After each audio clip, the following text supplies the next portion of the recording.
what's up everybody? It is day 20 of my 75 hard challenge, and I've been getting a lot of questions about what happened to my face, and, well, I had a mole right there. Mole. And, well, it was really bothering me. No one would make that connection.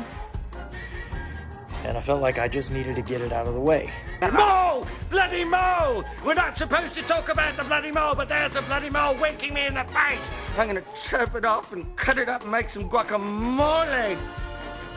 Well, it's gone now. Yes, nice to mole you. Meet you. Nice to meet you, mole. Don't say mole. I said mole. Stop.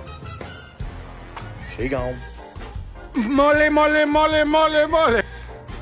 So that's pretty much what happened to my face. Where? What? Where's that mole?